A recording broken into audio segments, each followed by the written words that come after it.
గెత్సేమను ఒక తోటదిగో, ఆ తోటలో ప్రార్థన స్థలమదిగో.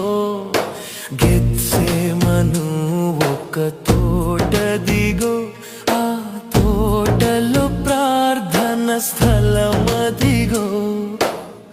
అచటనే ఉండి ప్రార్థించుడని, అచటనే ఉండి ప్రార్థించుడని పలికిన క్రీస్తు మాటదిగో, పలికిన క్రీస్తు మాటదిగో.